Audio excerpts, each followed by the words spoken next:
De acordo com o Departamento de Justiça dos Estados Unidos, o Brasil possui o maior caso de corrupção da história. Conheça detalhes dos principais casos de corrupção que já ocorreram no Brasil, bem como os principais argumentos para explicar esse fenômeno enraizado no país. Para você que está antenado no mundo da política, o Top 5 TV traz hoje uma lista dos 5 maiores casos de corrupção do Brasil, que, aliás, são os maiores do mundo, sabia? Mas antes, preciso da sua ajuda. Estamos na meta de bater 1.000 inscritos até final deste ano de 2022. Se inscreve no nosso canal e já deixa aquele like. Tenho certeza que você não quer perder o conteúdo do melhor canal brasileiro de entretenimento do YouTube. Te agradeço demais e vamos ao que interessa. Em quinto lugar, Mensalão Tucano. Valor desviado, aproximadamente 3,5 milhões. Em 1998, Eduardo Azeredo buscava a reeleição para o cargo de governador de Minas Gerais. Azeredo é um dos fundadores e líderes do PSDB. O publicitário de sua campanha era Marcos Valério, um dos principais nomes do futuro mensalão do PT. Eduardo não conseguiu ser reeleito. Após a campanha, veio à tona uma denúncia de corrupção. Em 2007, a Procuradoria-Geral da República o acusou de ter desviado dinheiro de várias empresas públicas de Minas Gerais para uso próprio. A sentença foi dada apenas em 2017, onde o político foi condenado a 20 anos de prisão por peculato e lavagem de dinheiro. E nesse momento, ele realizou uma jogada política que o livrou da condenação. Quando a sentença final foi emitida, Eduardo Azeredo era deputado federal. Quando foi notificado da decisão, ele imediatamente deixou o cargo público. À primeira vista, muitos acharam a decisão estranha, já que ele possuía foro privilegiado. Contudo, como ele era deputado, seu caso seria julgado diretamente no STF, sem passar por diversas instâncias. Ao deixar o cargo, ele voltou a ser um cidadão comum. Na nova hierarquia, Eduardo Azeredo só poderia ser preso após condenação em mais de uma instância. A lentidão da justiça brasileira tornou-se sua aliada, de modo que o cidadão nunca foi preso. Seu processo ainda corre nos tribunais, sendo possível que o processo do ex-governador seja prescrito. Na época da remessa dos autos do STF para a Justiça Comum, o então presidente da corte, Joaquim Barbosa, criticou a manobra. Abre aspas. O processo tramita aqui há 9 anos. Só de abertura da ação penal vamos para mais de 4 anos. Não parece bom para o tribunal permitir essa valsa processual, esse vai e volta.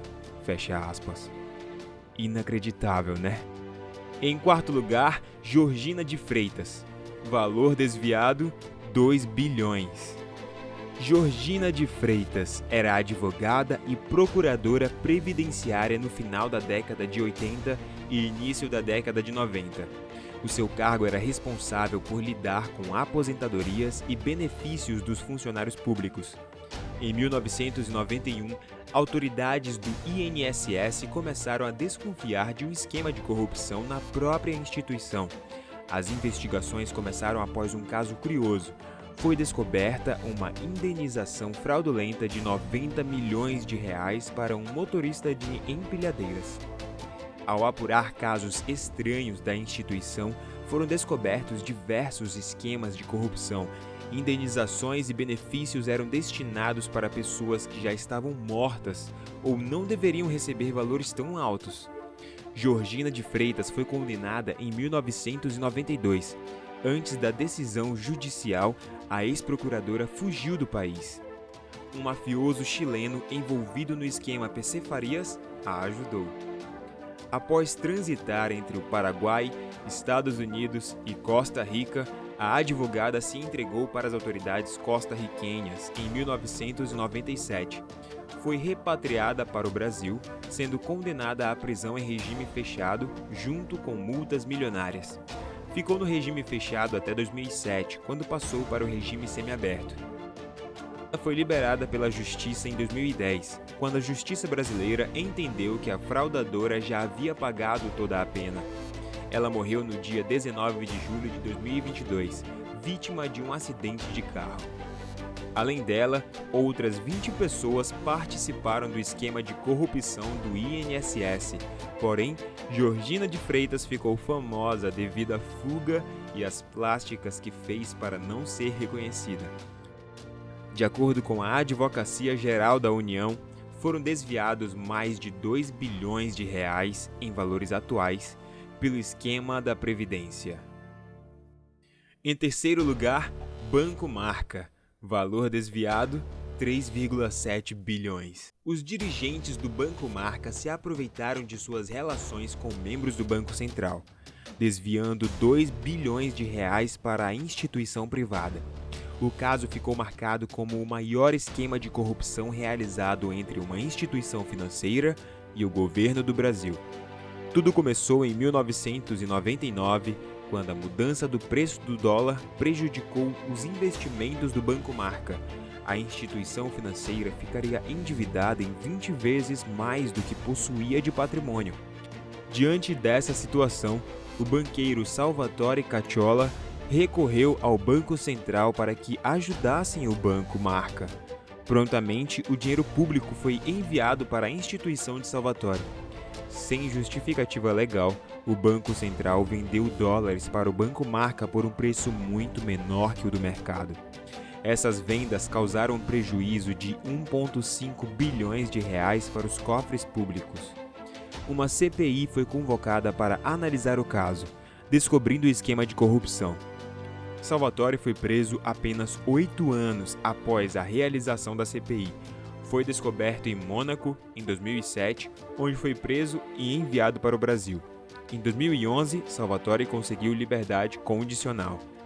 Os outros condenados tiveram as penas reduzidas. Depois de sucessivos recursos, a ação prescreveu. Isso aconteceu porque o Tribunal do Rio de Janeiro não julgou o caso a tempo. Depois da prescrição, os envolvidos no caso ficaram livres. Ai, só no Brasil isso acontece. Em segundo lugar, Juiz Lalau e o TRT de São Paulo. Valor desviado, 2 bilhões. O caso do juiz Nicolau dos Santos Neto, apelidado como Lalau, mostra que a corrupção no Brasil não se restringe aos políticos. Nicolau foi presidente do Tribunal Regional do Trabalho de São Paulo. Quando ainda estava no cargo, um ex-cunhado denunciou Lalau ao Ministério Público Federal. O órgão investigativo analisou as contas do juiz e encontrou problemas. O patrimônio do juiz era muito superior ao que sua renda poderia oferecer. Lalau possuía uma casa luxuosa na cidade de Guarujá, um apartamento em Miami, nos Estados Unidos, e 4 milhões de dólares na Suíça. Todos esses bens foram confiscados pela justiça. O ex-senador Luiz Estevão foi condenado no mesmo processo.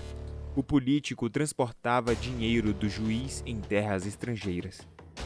Após ser investigado, Lalau foi julgado culpado pelo desvio de verba pública das obras do Fórum Trabalhista de São Paulo.